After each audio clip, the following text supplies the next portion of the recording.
when you were like, man, I was hoping that I could, maybe her family could help me. I think I've had to come to some very strange conclusions lately. And the truth is, ain't nobody coming.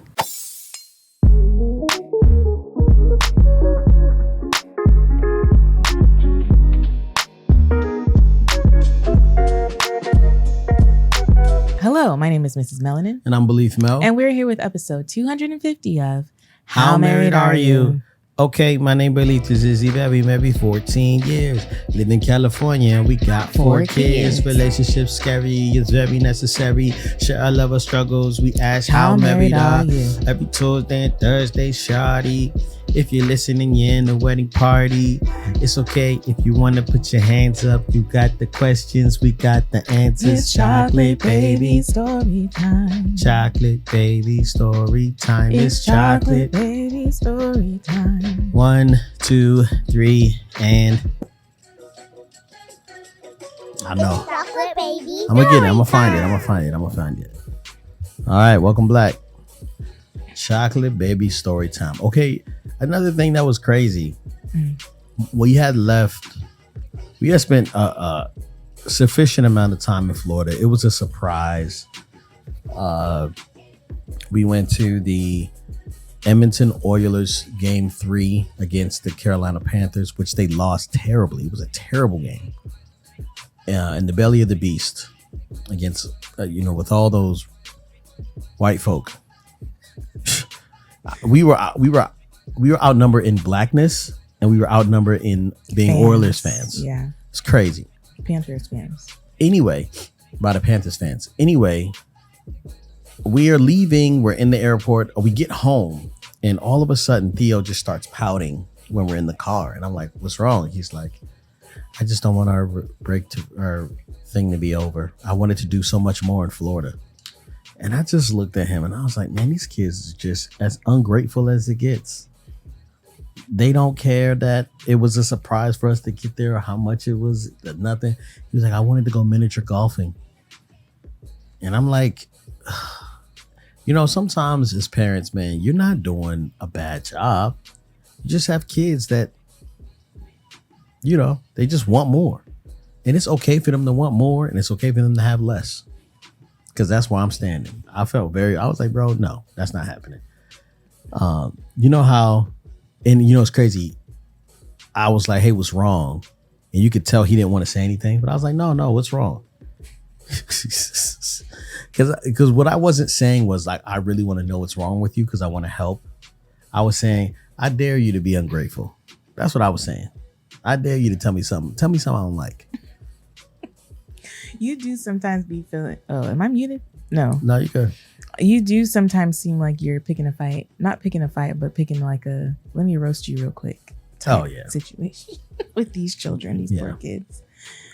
All right. So continuing, I told you guys last week that when we were leaving our friend's house, we were in the middle of some sort of storm, and there were a lot of things that happened in the car ride from the friend's house to the Airbnb. Yes. One other thing that Uriah said was, the one we really need to live is Uzi because he's the next generation.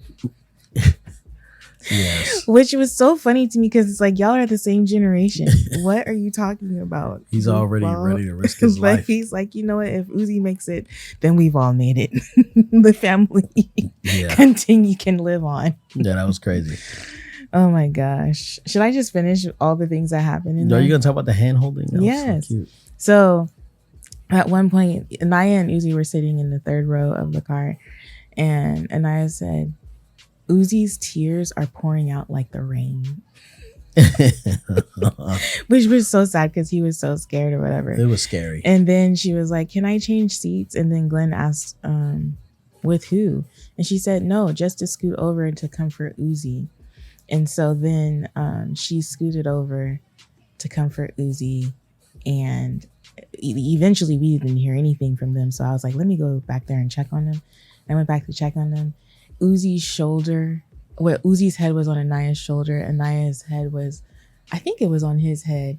and then they were holding hands, but not just holding hands. They had the fingers intertwined. It was the So sweetest cute. sight that you could see. Anaya is just such a caretaker for all of us, really. We do not deserve her, even She's though good she is peoples. very spoiled. She's good peoples.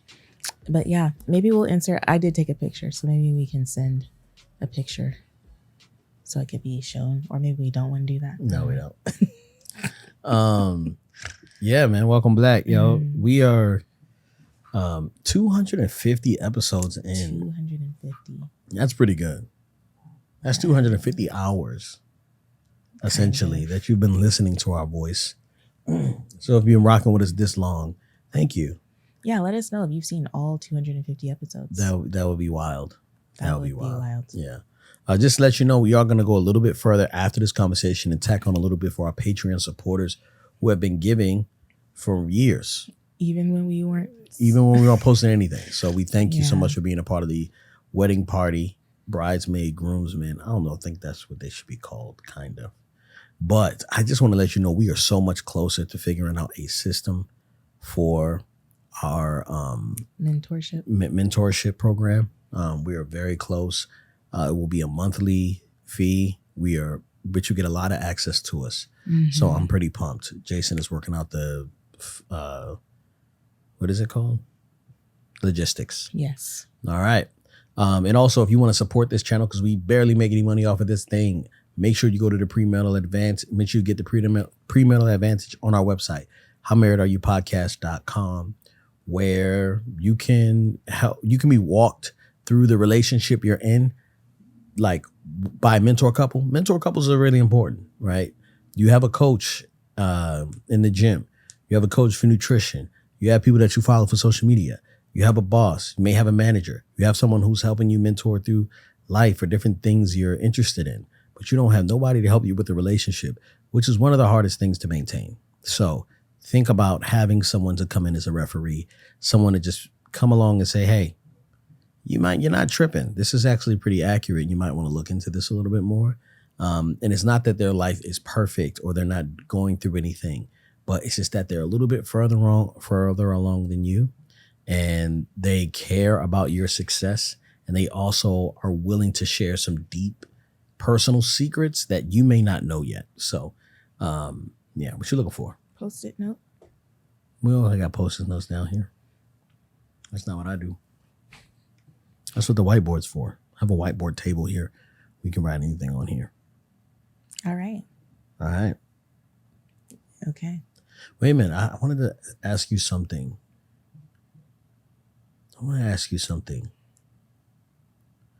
So, okay. I think we have kind of figured out in our relationship that you are the traveler and I'm not. Right? Mm-hmm.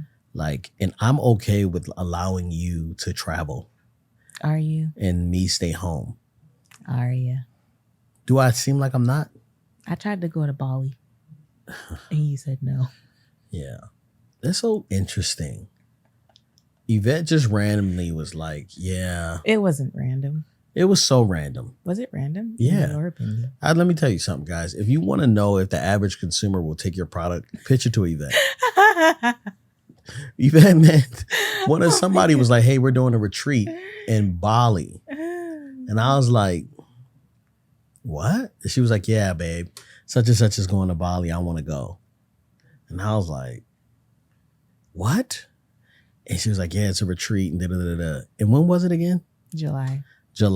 Mind you, we're going to Jamaica in August. Mm-hmm. So I was like, no. How much is it? I was just like, no. And she was like, oh, okay. Well, I thought that. Closed mouths don't get fed, y'all. Yeah. You never know. One day the no will become a yes. So I will always ask. Yeah, no. I it's not that I don't want her to go and travel places, because I do. She actually told me that she wanted to take a couple trips a year just to get away by herself, and I'm totally okay with that. Yeah, after my birthday week, I don't even know how I managed to get away for a week. That was wild. But I'm so grateful. But after that, I was like, this needs to happen more often. And Glenn has said that. He Did you say every month? Or he was saying we should get away every month, but like That was the goal, was for me and her to go away by ourselves once a month. yeah, but I think the sweet spot would be once a quarter everyone, or every month someone is getting away. So like 1 month it's me getting away, then the next month it's you getting away, then it's the third month it's us getting away, and then the fourth month. What am I saying? Fourth month the family gets away. You know? Like I feel like if we break it up like that, it would be beautiful. No? Yeah, I'm a homebody. I really just like being home. It's just nothing makes me feel better with being home. I'm not worried about anything. Traveling could be nice. I'm not really interested in that much. The thing about Glen, I think Glen would travel. It's just he's very high sedity. Like he is. Yeah. He needs a luxury, Yeah. like luxe travel. He can't just travel. You know what I mean?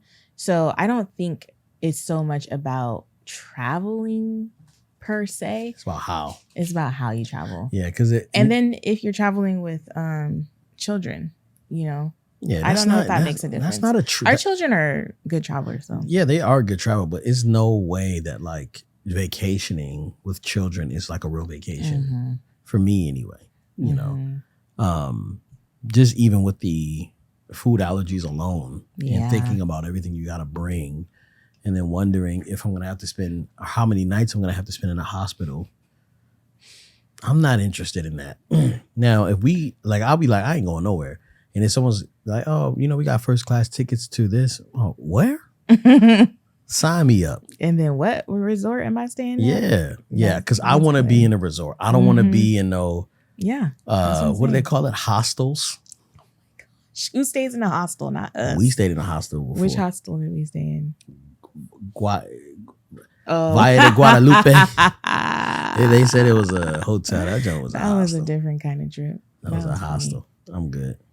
Yeah. I just think Glen has to have luxe travel. Yeah, because I've been poor. I've been poor and I've been middle class. When I go traveling, I want to experience luxury. Right? True. You know what I'm saying? Like you went on a trip to Baltimore. Mm-hmm. That's not a trip. That's not like traveling. Let me tell you something. The way my big brother lives. Yeah. Well, I was experiencing luxury. And then let me tell you something. He was gone for the first part of my trip. So I had his whole house to myself. You had to live where he lives, like it's just literally regular. Yeah, like he had a gym in the house. He has a pool. He had a BMW waiting for me to drive. You know what I'm saying? Like, I was good. Yeah, I was good. And to just be home alone. Too good. You was too good. I was doing really well. Okay. Yeah. So I was telling him, if you ever need me to come dog sit Raven, let me know. Well, also thanks for and we sorry about the tire, bro. The two tires. Yvette popped both of his tires. 2 tires, y'all. On the road. Nobody asked for that information, my love. So crazy. So crazy. Anyway, let's get into it, babe. Email. All right. Dear, how married are you? Big fan of what you all are doing. I really appreciate everything you're building for us supporters. I want to let you guys know this is from a man. Shout out to the men. I've been wanting to write this for a long time. Everyone's saying that. Nice. I've been wanting to write this for a long time, but every time I sit down to type, I end up deleting it all. I struggle to find the right words to express what I'm going through, but today I'm not getting up until I say everything I need to say. Oh, I like this energy right here. Now, he told us we could share his name publicly, but I'm just going to call him Jacob. There you go, Jacob. Hi, my name is Jacob. I'm 24, turning 25 really soon, and I've been in a relationship with my girlfriend. Not going to say her name. Her name is going to be Denise. Denise. All right, so hopefully I can remember this as I'm reading the email. I've been in a relationship with my girlfriend Denise for almost 9 years. Ooh. Okay, wait, 24 and 25. Okay. So they've been together since they was 13. So 25 minus 9. What? Oh, wait, no. 14. 25 minus 9 is 16. Yes. That's sweet. They're like high school sweethearts. Okay. Yeah. We've had plenty of ups and downs, and honestly, most of the issues stem from me and the baggage I carry. All right. Well, at least he's honest. Yes. To give you some context, here's a quick summary of my childhood.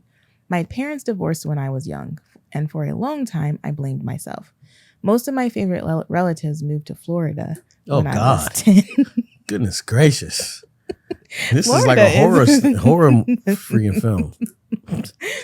Most of my favorite relatives moved to Florida when I was 10, which left me feeling abandoned. My relationship with my dad became tense. He pushed me to go outside and be social while my mom let me do whatever I wanted. I didn't like being forced into things, so I gravitated toward my mom, which led me to spend less time with my dad. I was naturally good at school and never had to try very hard, which unfortunately meant I would never really learn discipline or responsibility. Over time, staying inside and withdrawing led to social anxiety and weight gain. That's the foundation I had when I moved out on my own. Denise and I dated online for 5 years before I finally moved out to be with her. Wait a minute. MySpace? They didn't have MySpace 9 years ago, did they? Yeah, they did. 9 years ago? Yes. We were married 9 years ago. They still had MySpace? Oh, no. You're right. What are you thinking? I don't know. I think you're... I'm a product of public school, Baltimore public school system. Listen. So whenever you're thinking like he dumb, he is. Maybe Keep they going. were dating on Facebook or like Instagram. Was Instagram around 9 years ago? Yeah. I know that. Yeah. Sure. Because you started my Instagram and we were... I've been on YouTube for like okay 9-10 years. So maybe they dated on Instagram. Do y'all be dating on Instagram? I need more explanation for this. Okay. It could have been Snapchat. So Denise and I dated online for 5 years before I finally moved out to be with her. I left behind my family, my city, everything familiar. The transition hit me hard. I went from living in a place where everyone kept to themselves to a Midwestern state full of warm families and tight communities. I was depressed. I had no drive, no momentum. Oh, you're depressed because of friendships? No, because warm communities, hugs. What? You guys are too nice. That's oh my gosh, funny. I want to die. What? Go ahead. That was wild, babe. Sorry. I was depressed. I had no drive, no momentum. I let life pass me by. I tried getting close to her family, hoping they'd help pull me out of the darkness, but her dad saw me as a bum, mooching off his daughter, and eventually he told me that to my face. It broke me because deep down, I knew he was right. For 4 years, I did the bare minimum. Denise worked hard, paid the bills, and carried the weight of our lives while I bounced between jobs and asked my family for help. Even my own parents have told me they feel sorry for her and that I'm not being the man I should be. Hearing that from your own family is soul crushing. Eventually, I brought up the idea of separating. I told Denise we should break up at least pause the relationship so I could get myself together. But she stayed. She stayed through all of it. Even now, I can barely hold back tears thinking about how much she's carried me. Oh, wow. She loves me so deeply, and for years, I've just been a weight on her shoulders. I hate that I let myself become someone who uses the love of another person as a crutch. I don't want to be that anymore, but it feels as if everything I do is too little too late. Yeah. On top of that, climbing out of this feels like scaling a mountain with no gear. Just getting out of bed can feel like a fight. Holding down a job while battling anxiety and depression, it's like I'm in the backseat of my own life. And by the time I finally take the wheel, it's already crashed and I'm left cleaning up the wreck. I'm not blaming the world or my past entirely. I know I'm the one who got me here. I just don't know how to find my way out. I have seen therapists and I'm on medication for anxiety and depression, which has helped. I've been making money through apps like Uber, and I've even started taking steps to go back to school and finish my degree. I am trying. So here's my question to you, and it's like just 3. How do I build discipline when I was never taught it? How do I stop drowning in self-pity and take control of my life? How do I become the man Denise deserves and the man I want to be? Thank you for taking the time to read this. Sending love from Wisconsin. All righty. All right. Just know I was just joking about the depression thing. I actually struggle with depression, and I completely understand this email. But I'm not gonna lie to you.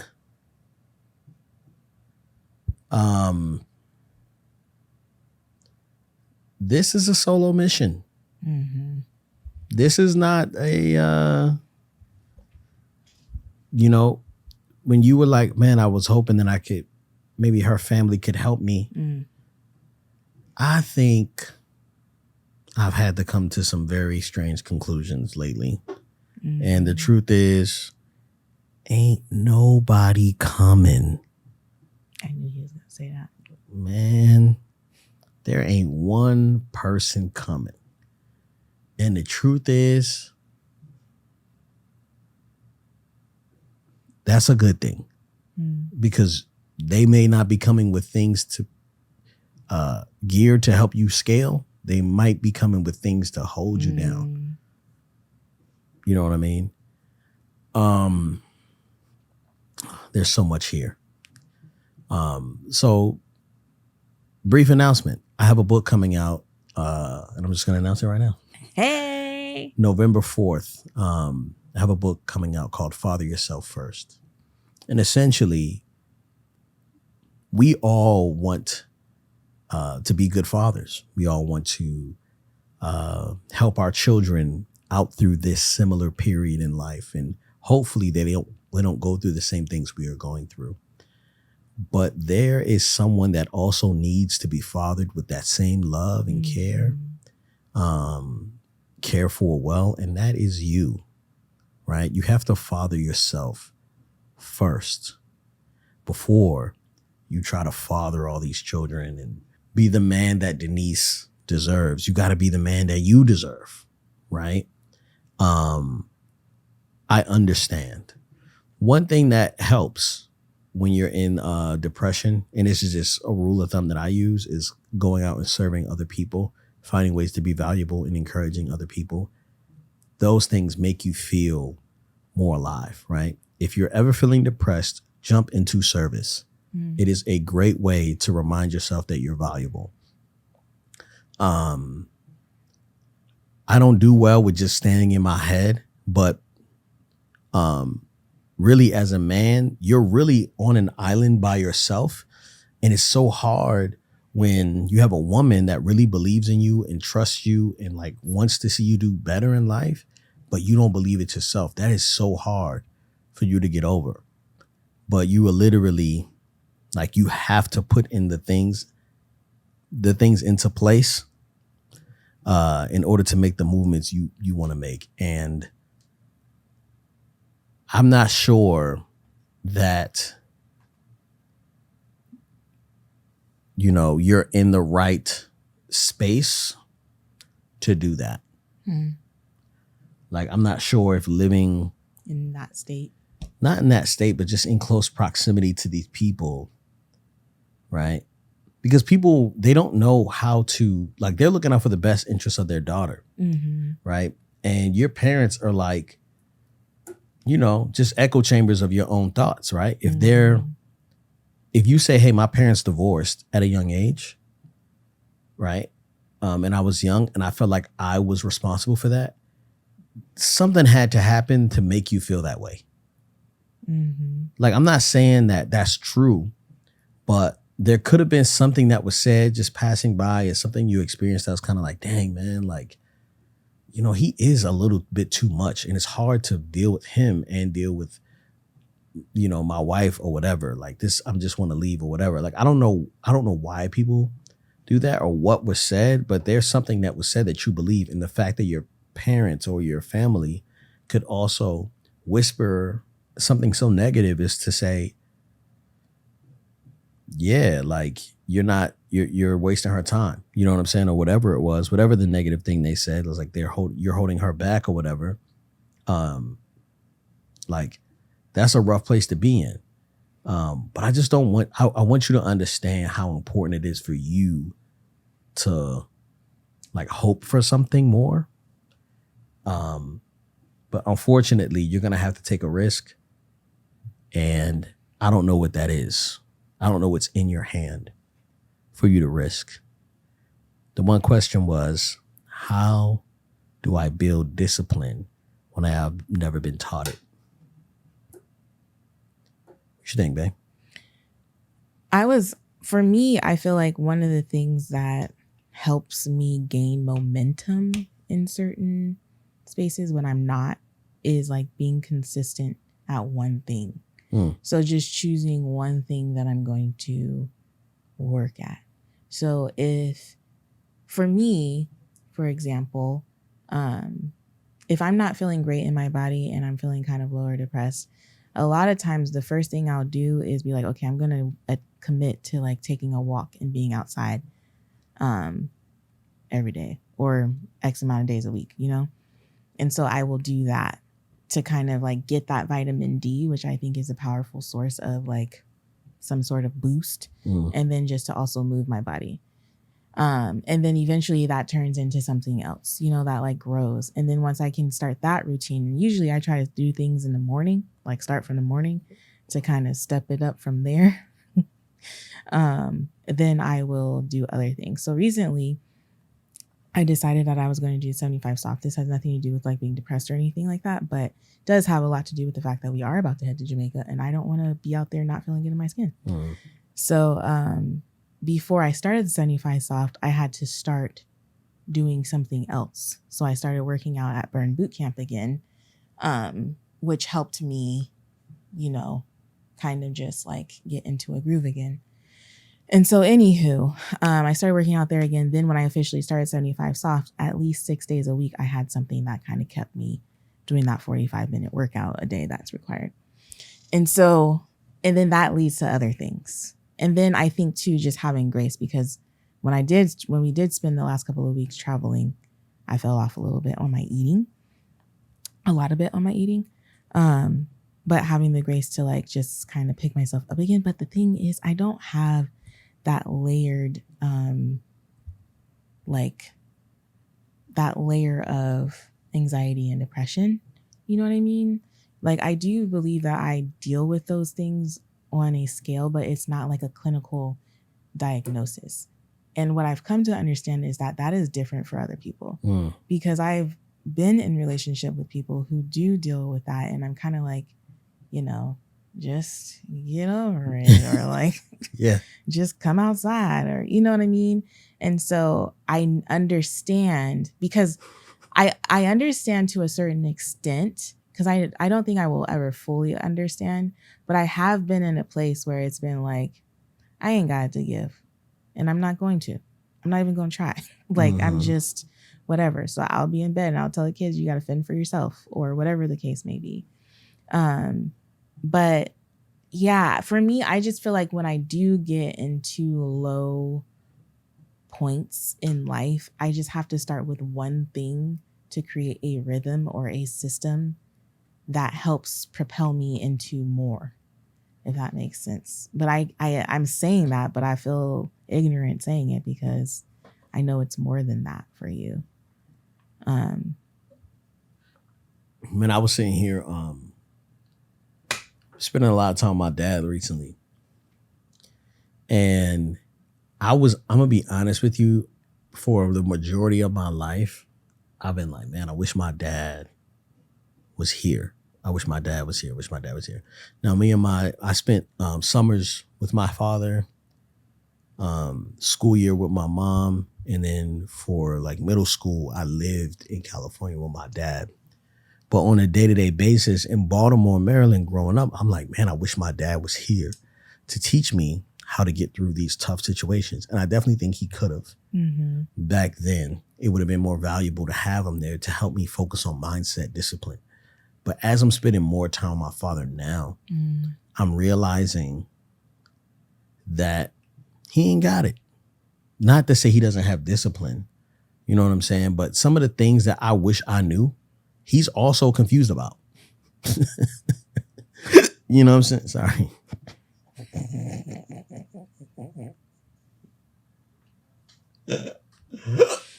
What is happening? I got hiccups. Can I be human? Can I if be that human? were me, Babe, you would I don't think, get out the mic. I don't know if any of us have gotten hiccups on the podcast before. That is crazy. That's the enemy trying to stop me right now. Hold on real quick. So anyway, I do believe that like my dad, he has certain skills, but we are so different. Mm-hmm. Like, like when I've recently been asking him questions like, man, how should I deal with this? Or how, but it's like, he doesn't know. Some things he doesn't know how to do, um, like carpentry or like changing the oil on the car. You know what I'm saying? Like certain things Mm-hmm. he doesn't know how to do. And that doesn't mean that he's not good, right? Or anything like that. But I felt like I was at a disservice because I wasn't taught those things. But it's okay for you to teach yourself discipline, right? There comes a point, and this is what fatherhood activated in me. I'm not telling you to have a child. Mm-hmm. Please do not have a child. I'm not telling you to have a child. Tell Denise, I'm saying, not saying to have a child, okay? My point is, fatherhood activated something in me. There were many days when I was doing music and Yvette would come home. I would just be sitting there like trying to figure out what I'm going to do and like just kind of like, man, I don't know, and struggling to kind of push forward in life. And it was being challenged by my wife that really activated me. Now, maybe the fact that you don't know how to discipline yourself is because you're not activated toward anything. But I do have a record I want you to listen to if you have time, or if you're interested in hip hop. I have this song called Activate. It's by Belief. Belief, Activate. And the hook goes, what is it going to take to activate you, little boy? Who's going to have to die? What disease are you going to have to get? What are you going to have to experience to activate yourself? Mm-hmm. That's the question. You know what I mean? Or are you waiting for someone to come and save the day? Mm-hmm. Right? And it's like, ain't nobody finna do that for you, bruh. And that is something that I wish I understood earlier, because I spent so long waiting for someone to come along and be my sidekick and to help me out or whatever, in whatever area. And I'm like, I've always been the sidekick and the dog and the number two for the people in my life. I can be that for myself and be the number one. You know what I'm saying? And I could go and help somebody else out. Like, I'm very confident in that. But I had to come to the realization that ain't nobody coming. And when you're watching other people on social media and you're experiencing things in the way you experience them, you really do feel like, I just need one person to believe in me. Mm. You know, like I just need one solid individual that can say, oh man, like you got this. And if it comes, great, but just know that you have to be the source and the force behind your own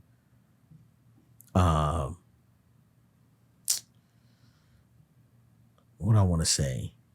You have to be the source behind your own movement. The one thing that this exposes, right? This feeling will expose, these questions will expose her family's little side comments, your family's side comments. One thing this will expose is that you don't have a plan. And that's really all she's asking. Well, not all she's asking. That's what you're asking yourself is, what's the plan?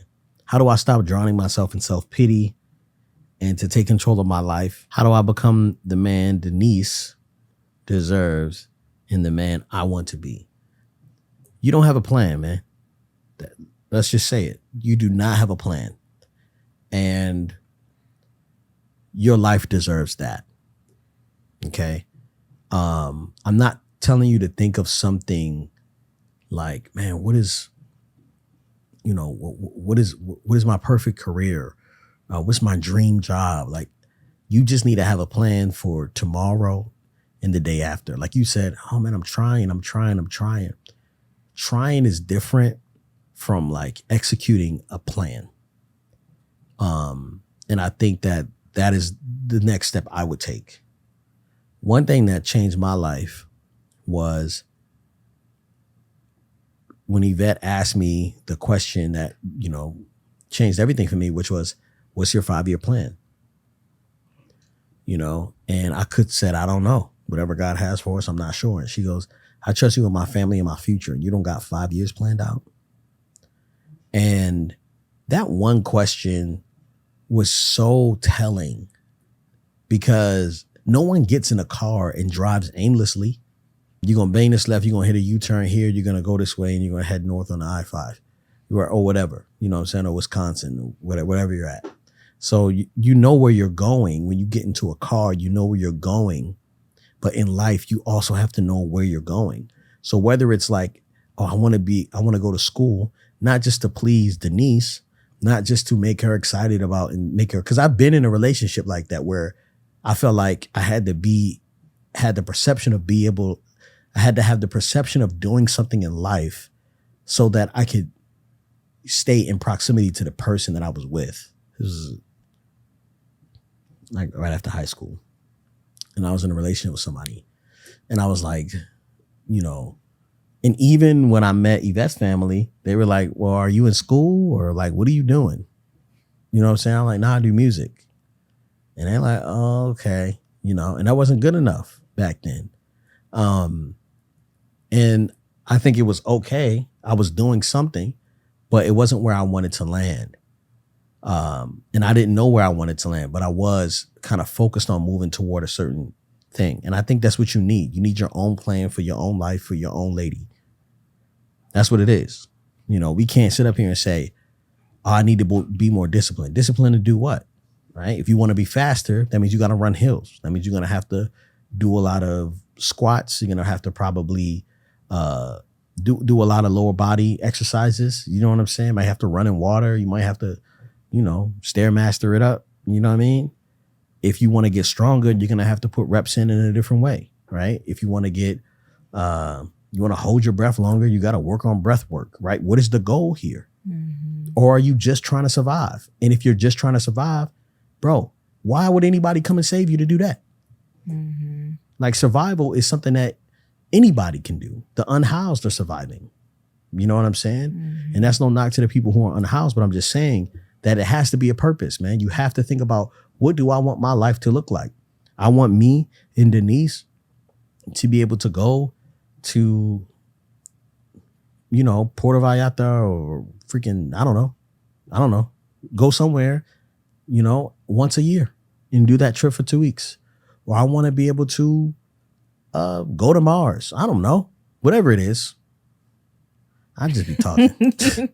I just be talking on here. But you know what I'm saying? Like whatever it is that you want your life to look like, or if it's like, hey, we want to live the slow life in Wisconsin next to a river and we want to do this. We want to be snowboarding. We want our kids to be avid skiers, right? Then you have to set up your life to do that. One thing that, you know, Yvette sometimes, you know, I'll be like, she had goals and aspirations. And I was like, okay, well, what do you want your life to look like? Because I can't make your dreams come true if I don't know what I'm aiming for, right? And so it was hard to tell me for that, right? I think you have a good woman, and that's hard to have a good woman and not know how to do well for her, right? But it seems like Denise is a good lady for you, and she supports you and she believes in you. So now it's time to believe in yourself. You already got a great support system with just one person, right?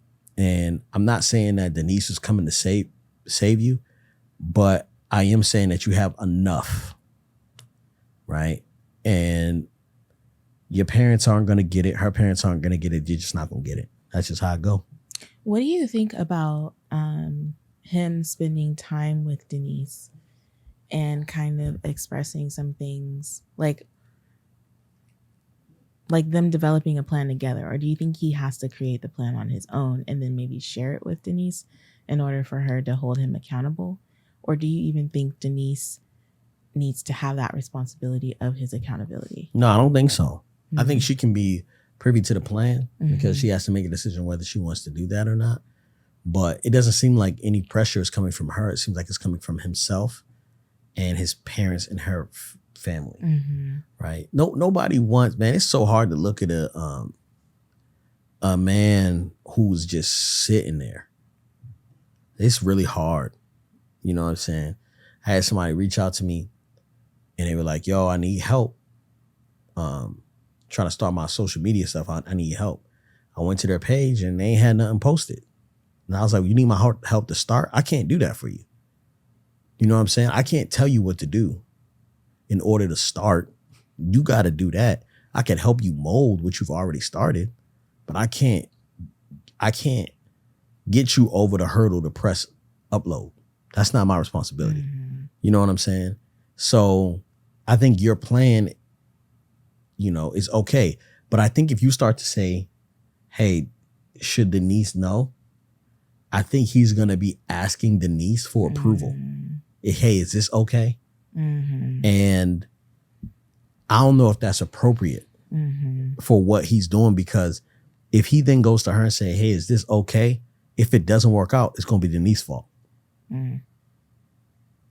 Well, you said it was fine. You said I could do it. Da, da, da, da. It's okay to have your plan, and then when people have doubts, sell them on it. That's one thing I wish I would have known. Because when my people started having doubts, I started to have doubts myself. And I started to cower. You know what I'm saying? I think it's okay for you to be like, hey, this is what I'm going to do. I'm just letting you know, because this is where we're headed. You know what I mean? And work the plan. Plan your work and work your plan. That's literally it. But if you don't have a plan, then, go ahead. I was going to also say, because he asked, how do I stop drowning in self-pity and take control of my life? I also feel for myself that the closer I get to the Lord, the better I feel in certain seasons, or in all seasons. And so I don't know if you are a believer, but I would say that if you aren't fellowshipping in church, that may be something you might want to do, is just opening your Bible, reading your word, listening to worship music, attending church regularly. Maybe you and Denise joining a life group community would also be helpful to just kind of meet new people that you enjoy and that can encourage you along your walk. But I do think that drawing closer to the Lord is always beneficial. I know this. I don't think it. I know this from experience. So I feel like that's another way to do that. And in doing that, I feel like you're becoming the man that Denise deserves. So, yeah. Mental health is just so important. And I think too, you said, I don't remember, you said, I have seen therapists and I'm on medication. I think Jesus and therapy always works really well hand in hand. So I don't know if you're currently in therapy, but maybe just sticking through with it so that you do have somebody to kind of process these things with as well would be a good idea as well. And I just want to reiterate that my suggestion isn't for you to pull yourself up by your bootstraps, but there is a level of, as a man thinketh, so he becomes. There is a level of, man, if I don't want to, what's my plan? What's the plan? What are we doing? Like my therapist said, are we living or dying, bro? Make a decision. And I know that I want to live. I just don't want to live like this. So how do I want to live? I want to live like this.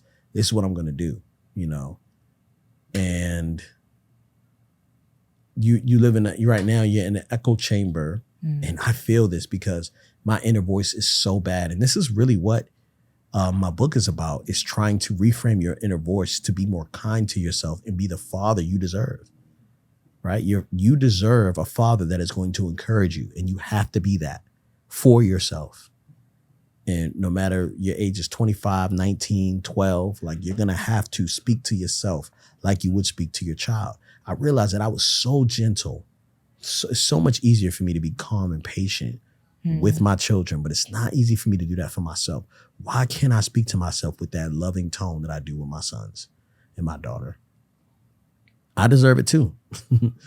And so I just want to encourage you there.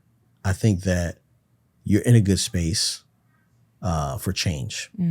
So let's make it happen. How married are you? I'm so married that this morning I stopped by the store after the gym because I needed some deodorant, and I realized that I hadn't switched my loofah over like I do every month. And so when I bought myself a loofah, I almost made it out of the like hygiene area, and I was like, let me go get Glen a loofah. No, And I thank you. got you one too, because that's just how married I am, you know? Thank you. How married are you? I'm so married that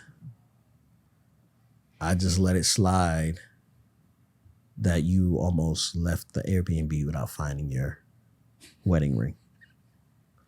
She almost lost her wedding ring, I y'all. feel like his how married are you lately have been tattletelling. You know what's crazy? Let's do this. Oh my gosh. As a little experiment, What are you going to do? I want to see. But let me tell you guys what happened. Yeah, tell them what happened. I literally thought that a ghost came in our room and stole my wedding ring. If I didn't find, I went a whole day without wearing it, and I felt naked, but also I had like a high level of anxiety because I was like, there's no way I'm going to tell this man that I lost my wedding ring in Florida. Like, there's just no way I'm going to let this happen. I could not tell him. But anywho, I was like, the one day I spent without it, I came back to the Airbnb and I was like, I got to find this. So I was just looking because I think we were leaving like the next day. So I was moving furniture. I was doing all kinds of things. And I even like, Glenn doesn't know this, but because I thought I left it on like by the sink in the bathroom. So I even lifted out the little drain thing and I was looking down there like, Lord Jesus, please don't let it be down there. But I was prepared to do whatever I had to do to break that sink apart and get my ring. Anywho, I moved the nightstand and it was behind the nightstand, and I didn't do a hallelujah dance, but in my internally, I did a hallelujah dance because I was like, I will buy another ring exactly like the one I have and act like it's the same one. That's how deep it got. That's how deep it got. And that's just how married we are.